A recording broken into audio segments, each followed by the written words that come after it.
Viva Voz, com Vera Magalhães.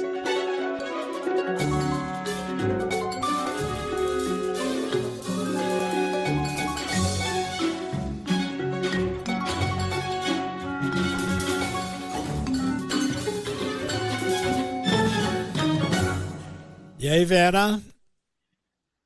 Oi, Sardenberg, boa tarde para você e para Cássia, para os nossos ouvintes, também para quem nos assiste. Boa tarde, Vera. Bom, Vera, o nosso assunto é a liminar do ministro Gilmar, que estabelece novas regras para o impeachment de ministros do Supremo, regras que são muito mais restritivas, né? E, bom, foi uma decisão do ministro Gilmar Mendes e está tendo uma repercussão junto a outros ministros. Está todo mundo de acordo com o Gilmar Mendes? Foi tudo combinado? O que você sabe, Vera?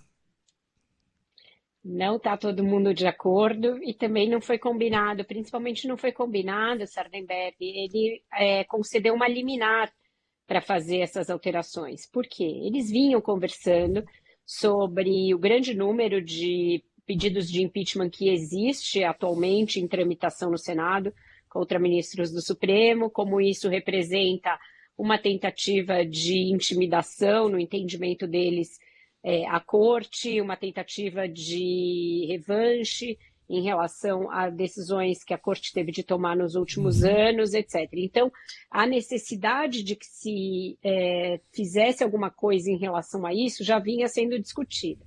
E aí, o que o ministro fez? Ele pediu pauta.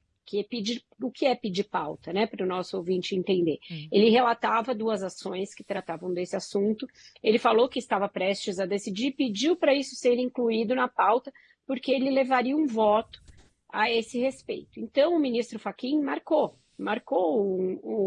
uma sessão do plenário virtual para tratar desse assunto, que acontece na semana que vem. Plenário virtual, você marca um dia de abertura e um dia de fechamento. E aí os ministros podem ir depositando os seus votos lá.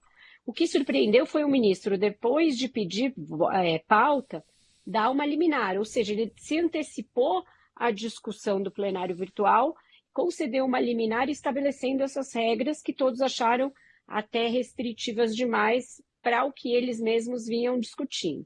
Então, a medida cautelar dada pelo ministro surpreendeu a todos e todo mundo entendeu que não havia uma razão para se fazer isso por meio de uma liminar. E aí, a única conclusão que se chega é que... A liminar é uma decisão que ela entra em vigor imediatamente, né?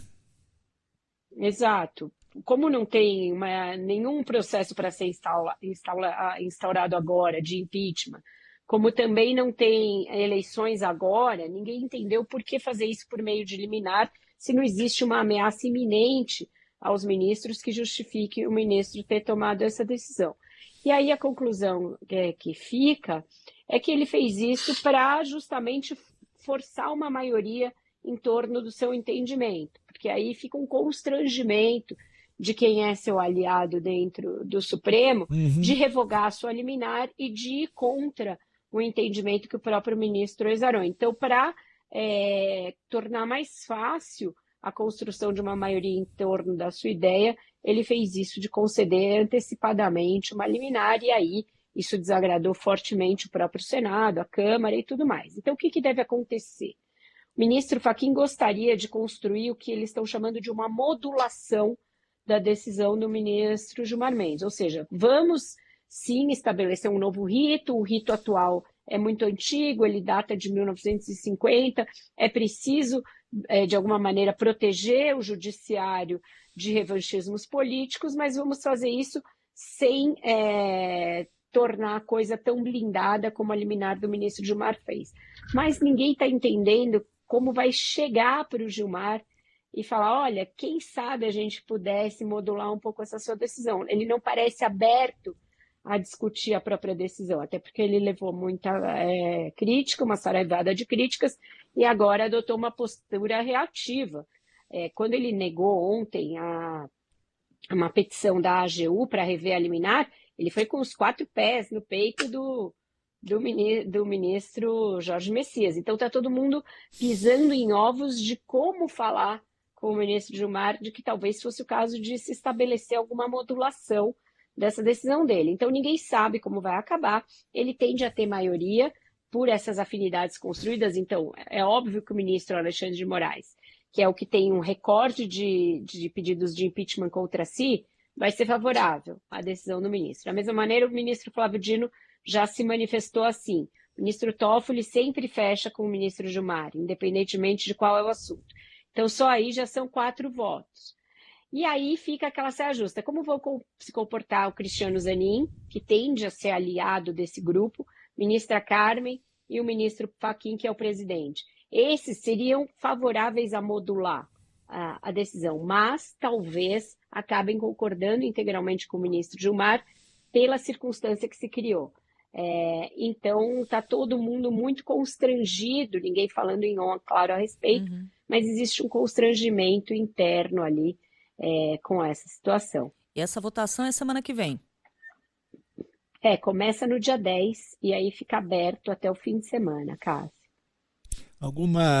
Bom, pelo que você falou, o Supremo tende a aprovar a decisão do ministro Gilmar Mendes. E no caso das relações com o Senado, com o Congresso? Elas vão de mal a pior, né? E também não tem muitos sinais de que vão melhorar. E aí a gente está num cenário que eu chamei de deu a louca nos poderes, porque está todo mundo brigando com todo mundo. Já tinha a briga do Executivo com o Senado por conta da indicação do Messias, e no meio desse rolo, quando estavam decidindo ali o adiamento da sabatina do Messias, é como você mal se recupera de uma onda e vem uma outra e te derruba de novo quando você está tentando sair do mar. O Senado estava no meio da briga com o Executivo, veio essa liminar e aí eles tiveram que virar para o outro lado para brigar com o Judiciário também. Isso não é bom em nenhum país, quando os 3 poderes ficam se engalfinhando em praça pública e não se entendem. A gente tem um orçamento para votar, tem justamente a sabatina de um ministro do Supremo para ser feita, ninguém sabe se vai poder ser feita e em que tempo. Então, a gente está num período de muita instabilidade institucional, que obrigaria que os responsáveis pelos 3 poderes sentassem para conversar e entendessem que não é na base da canetada, ou como eu chamei hoje na coluna, aquela carta super trunfa, a minha é maior que a sua, ganha de todas, que se decidem questões institucionais importantes de um país, né? Precisa ter bom senso, comedimento e diálogo entre os poderes, mas está faltando isso para todos eles. Vera, obrigado, Vera. Continuamos da semana. Obrigado, Vera. Até mais. Até mais. Um ótimo jornal para vocês e um ótimo fim de semana. Até mais, Vera.